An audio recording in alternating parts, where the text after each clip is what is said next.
Бишкектин 1-май райондук сотунда жогорку кеңештеги Ата Мекен фракциясынын лидери Алмамбет Шыкмаматовдун үстүнөн козголгон иш боюнча соттук отурум бүгүн уланды. Акыркы сөзүн айтуу үчүн сөз Алмамбет Шыкмаматовго берилип, ал буга чейинки көз карансыздык жылдардагы саясий өңүттө козголгон иштердин баарын эстеди. Саясий негизде камалгандарды бирден атады. Алар Феликс Кулов, Алмазбек Атамбаев, Исмаил Исаков, ошондой эле чындыкты сүйлөгөн журналисттердин үстүнөн да кылмыш иштери козголуп, алар соттолгонун эстетти. Алмамбет Шыкмаматов өзүнө каршы козголгон кылмыш иши саясий негизде экенин айтып, буга чейинки бийликтер да оппоненттерине каршы ушундай эле кадамдарды жасаганын билдирди. Иш бир гана саясий мотив менен козголгон. Бул бардык жумурай журтка белгилүү. Биздин калдайган эл калыс болот. Юрист болбосо дагы өзүнүн акылы менен эле туюп алат. Муга эми баарына эле түшүндүрүп турбайбы? Бул иш эч кандай бир дагы кичинекей чымындай болгон бир далил жок. Мен башка мындай иш черпиши көзгө басар деген жокмун. Чымындай болгон дагы далил жок. Болгону ошо тергөөчүнүн гана бир фантазиясы. Шыкмаматов ушундай тендерди уюштурган деп. Тендерди уюштурган деп атат, бирок тендердеги документтерди мен көрсөтүп атам. Менин колум жок. Тендер комиссиясынын 7-мүчөсү тең айтып атат. Бул качкан эмес деп.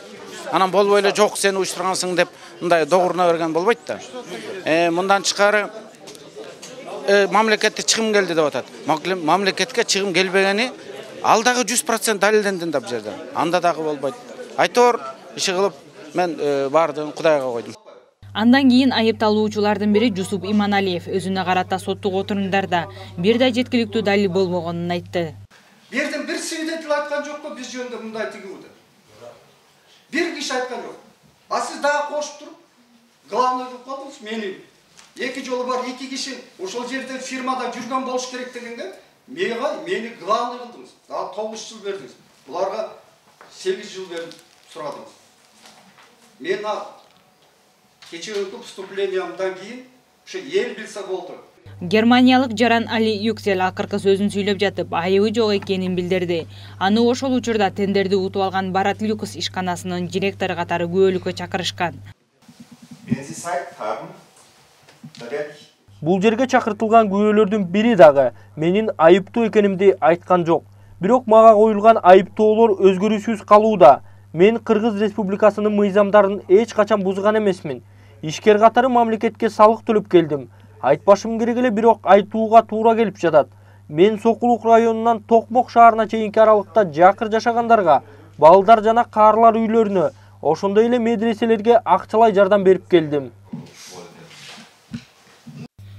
1-май райондук соту Алмамбет Шыкмаматовду 5 миллион сом айыпка жыкты. Аны менен кошо соттолуп жаткан Германиянын жараны Барат Юкс ишканасынын жетекчиси Али Юкселге да ушундай өкүм чыкты. Экөө тең эркиндикте калды. Ал эми Жусуп Иманалиевди үй мүлкүн мамлекетке чегерип берүү менен 10 жылга эркинен ажыратты. 13 декабрдагы отурумда прокуратура Шыкмаматовдун 8 жылга камап мүлкүн мамлекетке чегерип берүүнү сураган. Башкы прокуратура улуттук коопсуздук боюнча мамлекеттик комитеттен алынган материалдардын негизинде Алмамбет Шыкмаматовго эсептөө палатасынын мурдагы аудитору экс-депутат Жусуп Иманалиевге жана Кыргызстанда жашаган немец жараны Али Юкселге быйыл 17 февралда кылмыш кодексинин 303 беренеси коррупция боюнча иш козгогон. Тергөөнүн малында 2011 жылы эсеп палатасынын аудитору болуп турган Шыкмаматов алдын ала сүйлөшүп өз аялына таандык Mercedes-Benz E320 автоунаасын $14.600 тендер аркылуу мекемеге сатып алууга катышканы айтылат.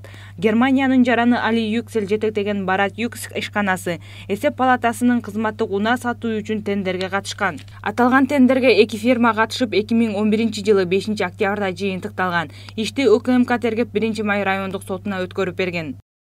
Аяна Мелис кызы, Азамат Жумадилов, Next TV күндүн темасы үчүн.